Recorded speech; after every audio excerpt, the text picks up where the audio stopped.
maxed out or whatnot, and you don't intend on using them, leave them at home. Put them in a safe place at home. That way you can keep track of them better.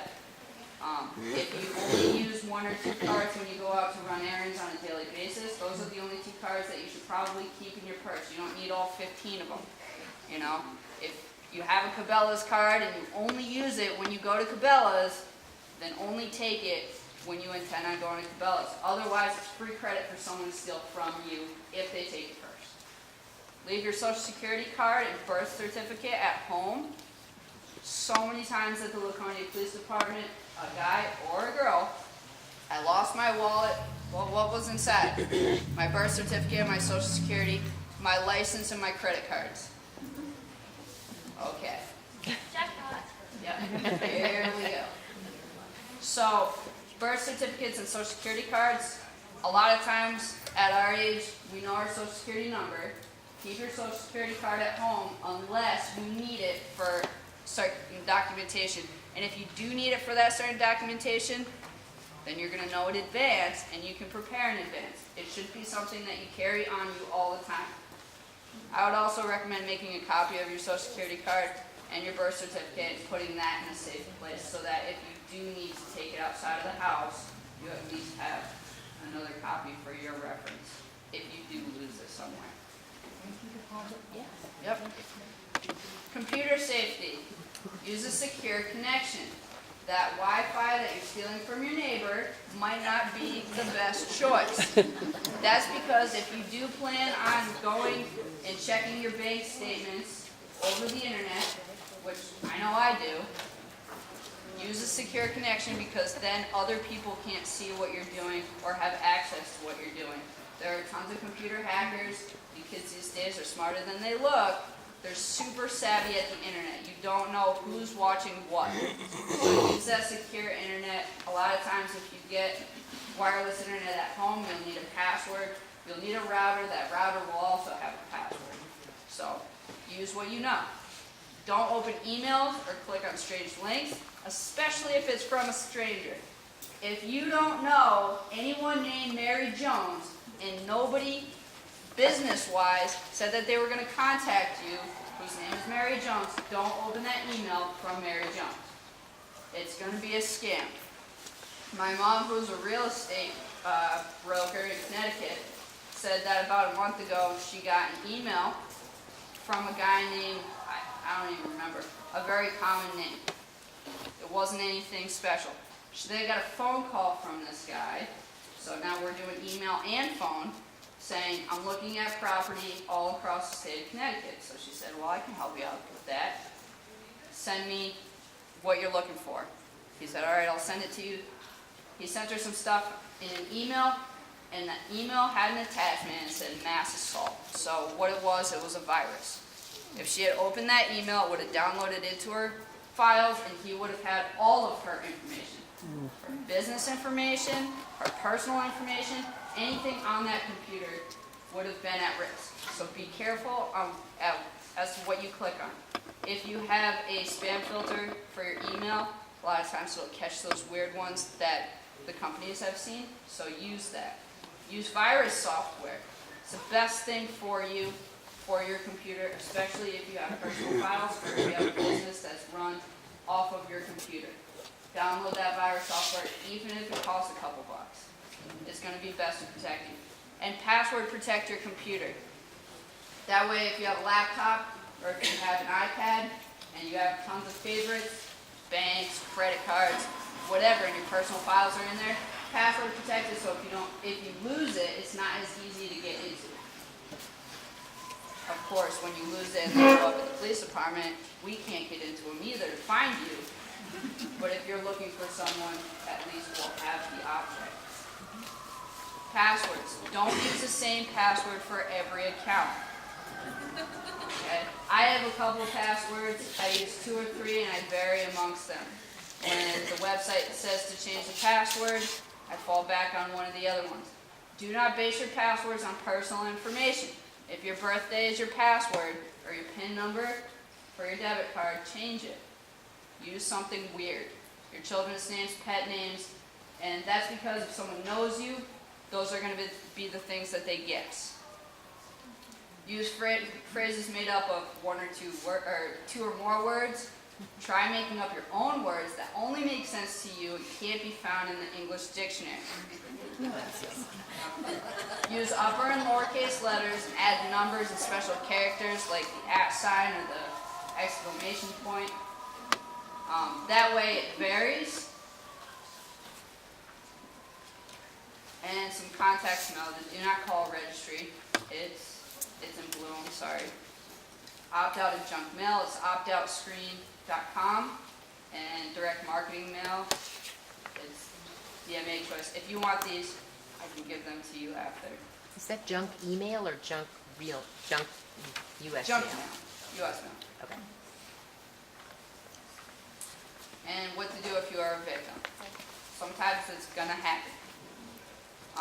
Go to the police department. We'll give you what we call a citizen's reference card. You can take that to your bank. It makes your claim more legitimate. A lot of times banks will actually require that. So if the first stop is the bank, you're not doing anything wrong. They're gonna send you to the PD, and then you can go back to them with more information.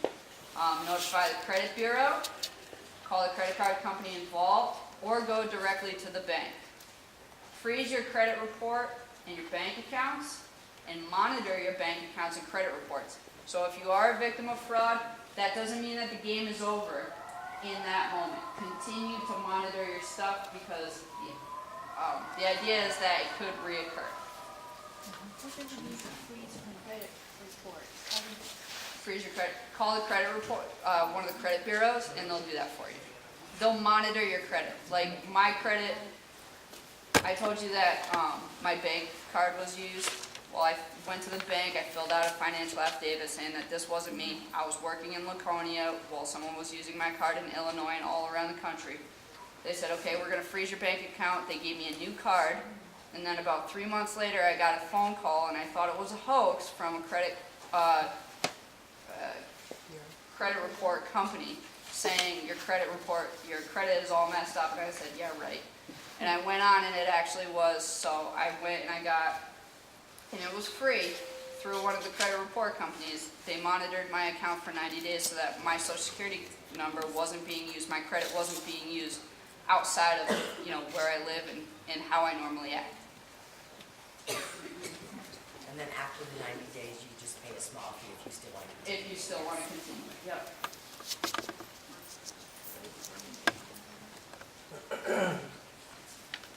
And remember, everyone is a victim, right? Those interest rates are always sky high. Don't become a statistic. And the phone number to the police department, should you ever need it.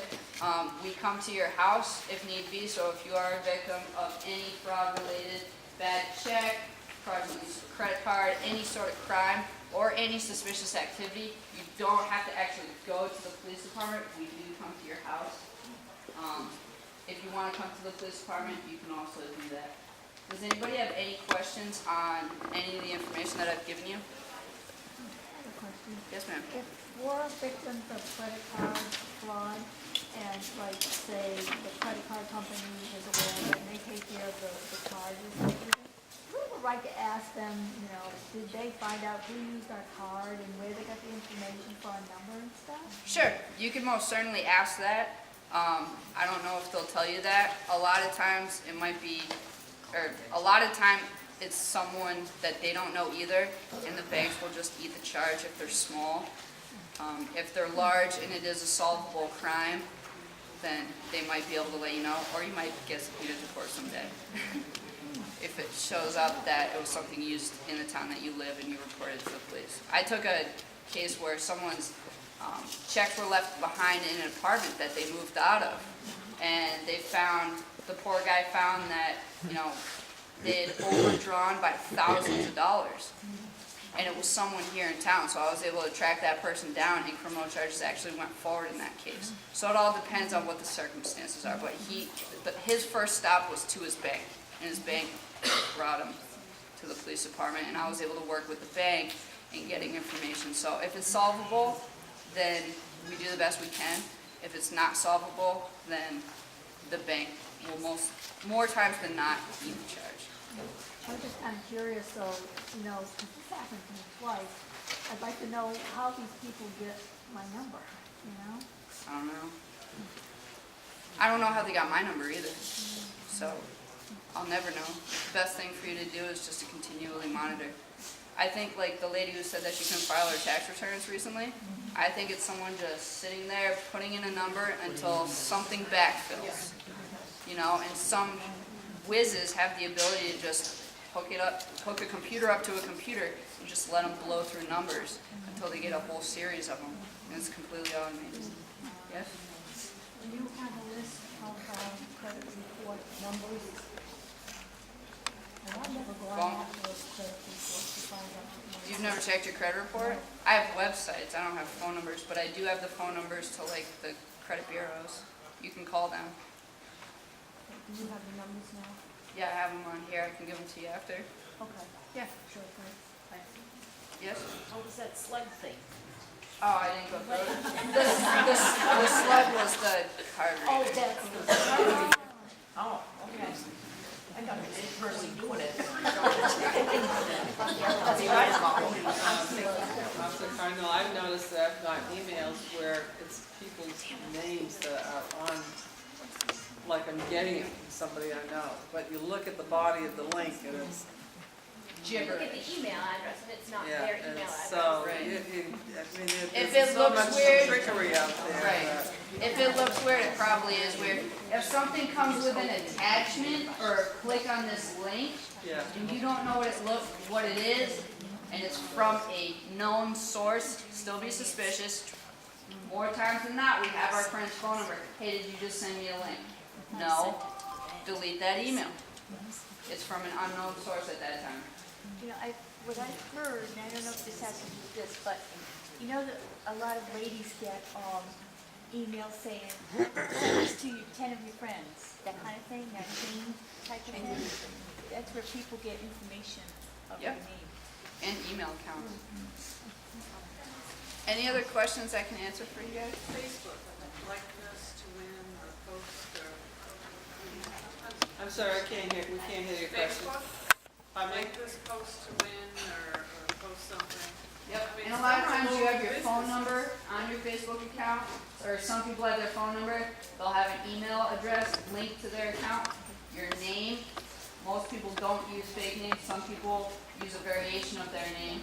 So, yeah, like this and win, you know, you're subscribing to something that you're not 100% sure about, be cautious. Very good point. Questions? Well, thank you guys for being such a good audience.